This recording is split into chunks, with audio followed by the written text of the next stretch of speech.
అని ఫిర్యాదు వస్తే కూడా పరిశీలించమని చెప్పాం తప్ప ఒక్క పేదవాడి ఇల్లు కూడా మేమెన్నడూ ముట్టుకోలేదు.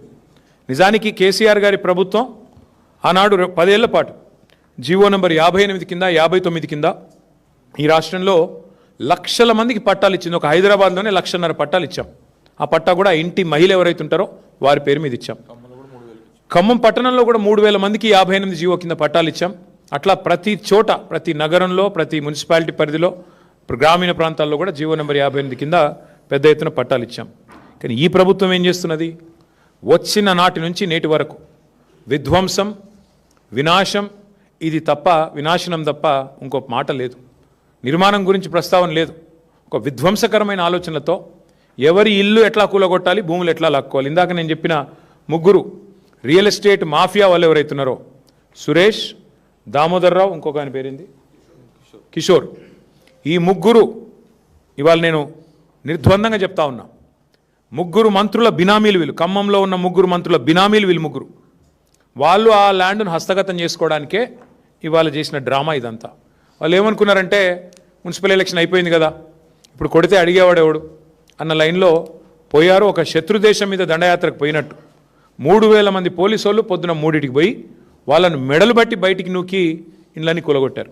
మీరు చూశారు వీడియోలు. ఒక అమ్మాయి అడుక్కున్నది, 10 నిమిషాలు నా ఇల్లును చూసుకుంటా అన్న, ఆ తర్వాత మీరు కూలగొట్టండి, 10 నిమిషాలన్నా దయచేసి దండం పెడితే కూడా కనికరించలేదు, కరుణించలేదు. ఇష్టం వచ్చినట్టు పిల్లలు వాళ్ళ పుస్తకాలు, బ్యాగులు తీసుకుంటామంటే కూడా ఇనలేదు, మెడలు బట్టి నూకి బయట బారేసినారు. మేము పోయి మేము అడిగాం ప్రభుత్వాన్ని.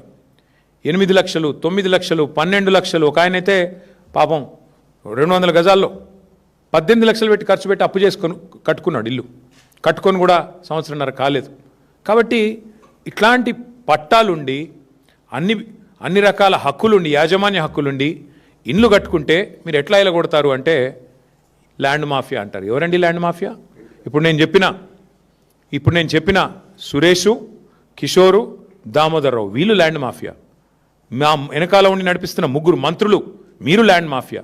ఇవాళ ఎంత విచిత్రం అంటే కూల్చిన వాళ్ళే అసలు ఫస్ట్ కూల్చుడు ఎందుకు, మళ్ళీ తర్వాత చేతులు గాలినాక ఆకులు పట్టుకున్నట్టు మళ్ళీ ఆన్నే ఇందిరమ్మ ఇల్లు కట్టిస్తామని చెప్పుడు ఎందుకు? వాళ్ళు ఒక్కొక్కరు 10, 12, 18 లక్షలు పెట్టి కట్టుకున్నారు ఇండ్లు. ఇవాళ ఆ ఇండ్లు కూలగొట్టి ఇప్పుడు తీరా హంతకుడే సంతాపం చెప్పినట్టు ఇప్పుడు మళ్ళీ ఈ సిపాయిలే పోయి పట్టాలు ఇస్తారంట. ఎక్కడిస్తారు అది? అక్కడ ఇవ్వరంట. ఎందుకంటే ఆ రియల్ ఎస్టేట్ మాఫియాకి అడ్డం వస్తుంది కాబట్టి పక్కన ఎక్కడో ఇస్తాం, అది కూడా అందరికి ఇవ్వరంట. ఇప్పుడు వాళ్ళకు వచ్చిన ఇబ్బంది ఏంటి అంటే మంత్రులకి శాసనసభ సమావేశాలు ప్రారంభం కాబోతూ ఉన్నాయి 16 నుంచి. మేము